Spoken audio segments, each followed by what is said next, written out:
Hey everybody, this is Steve Arviso, and joining me again is Charles Musick, and this is Two Guys, One Movie in Space. in 3D. Yes, we're back. It's October 4th, and we're back with another movie, Europa Report.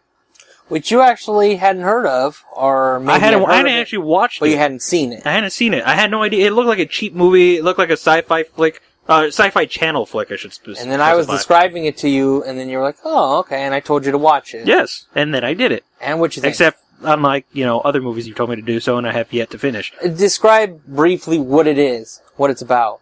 Space crew, trip to the moon of Europa, a moon of Jupiter, and looking for life. And it's a found footage film. Yes, it is a found footage film. And it's a very unique way they did it, too, because they actually used the cameras that you would find on the space shuttle that they use, and in their equipment. It's not like this bullshit found footage where they're carrying a goddamn camcorder, and there's no explanation as to why they're seeing or shooting the stuff they are.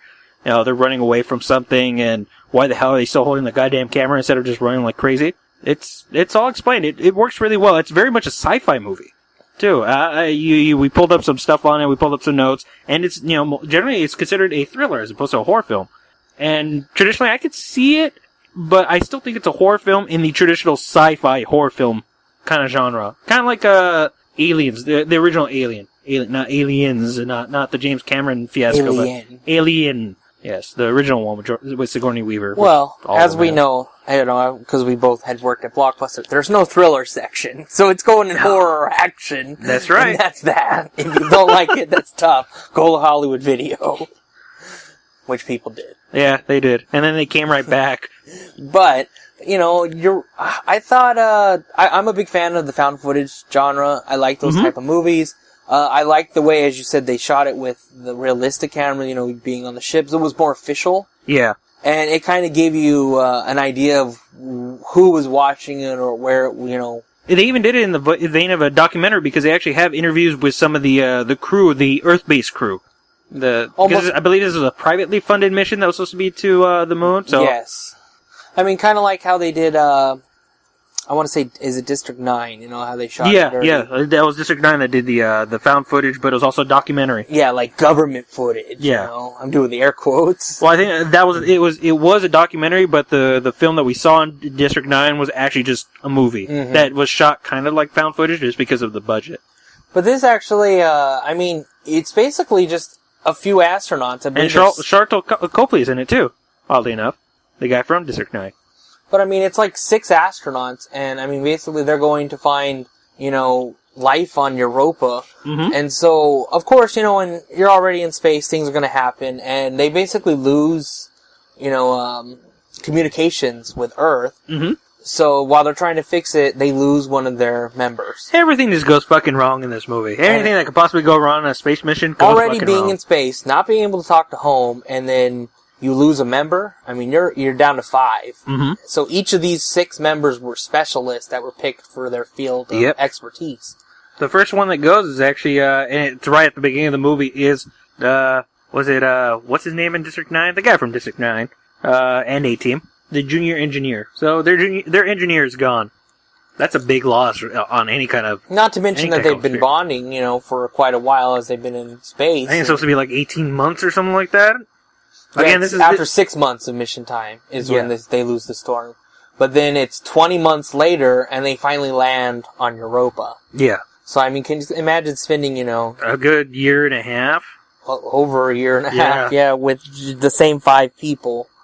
Okay, so they finally get there, and now they've missed their landing, so they're trying to, find life. And while all this is going on, you just have the sense that something's not right. There's no, real ominous music or anything during this movie. There's not much of any music, actually. It's very straightforward, but you still have the tone. Yeah. And so, it's not boring. It wasn't boring to me. I was sitting on, the edge of my seat, what's going to happen next? Because everything just goes wrong, and I think that's the point of this movie, is that there's always something that goes wrong that just continues to push the plot forward. Everything that a little bit goes wrong, then it just keeps getting worse and worse and worse. And I think that's the way it worked. I can't say I love the movie. I still believe that if it was a short film, it would have been a lot tighter, a lot more terrifying. Because it does have some great claustrophobic moments, and the ending's incredible, the way it just works from that kind of perspective. But I think it just goes on a little bit too long for what it is. There's not like you said, one thing happens and another thing happens, but there's no music, there's no there's not one thing that consistently follows them around. So it's just like, well, where's this gonna go? Where is this gonna go? And something finally does happen, but you're always kind of waiting for something to happen. But also, I mean, you're dealing with the stress, you're relating to the main character and the stress she's going through of losing these members, and it's like, there's 5, now there's 4, now there's 3, and it's like, the chance of survival is less. I mean, even taking the mission, you might not come back, but losing your engineer before you even get to where you're supposed to go, that puts an emotional strain on you, and you're going through that with these people, because as you're seeing the interviews, you're seeing them in the tight, closed spaces, you're going through their emotional roller coaster as it is. Yeah. And of course, she is perfect. I mean, she's playing, through it perfectly. And here, little spoiler here now, of course. So if you don't want to hear it, maybe fast forward 2 minutes. Yes. But or listen to yesterday's podcast. Near the end, she knows she's doomed. Yeah. And opening the hatch just so that the thing or whatever could get in. I mean, she basically saved us by letting us know what we're dealing with now. Oh yeah. I mean, she did the heroic death, of course. But when when she finally opened the hatch and I saw that, I was just, fuck. Yeah. Yeah, it's one of those movies. It's just it puts your crew in a position. It puts your characters in a position where it's not going to end well for them. And I wasn't scared throughout it, but I was definitely concerned, or more into the characters, where it's like, what's going to happen? And then when she realizes it and you realize it, you're just. I mean, you're almost at a loss for words. The way the movie starts, and you already know that it's just not going to end well. It's just a matter of how bad is it going to end, and in what way. A lot of horror films play up with this, the classic trope where there's always one survivor. There's always one survivor. Or it tricks you at the end, there's a bit of a twist, and then the survivor gets killed at the very last minute. Friday the 13th scenario where, the talked about Jason Voorhees jumps out of the water and pulls the girl into the... Well, see, now I like that, the kind of the downer ending, but also so much that she died, but she sacrificed herself for the greater good of letting us, knowing that whatever would get in there, the pictures were being transferred back to Earth. Well, that's my point, is the fact that they turned off life support systems so they could get the communications back up. Yeah, and that's my point, is that this is one of the reasons I would definitely suggest this movie, is why you're suggesting it, is the fact that it doesn't just give us this hope that, maybe somehow, some way they'll survive. From the beginning they're screwed because it's done as a documentary.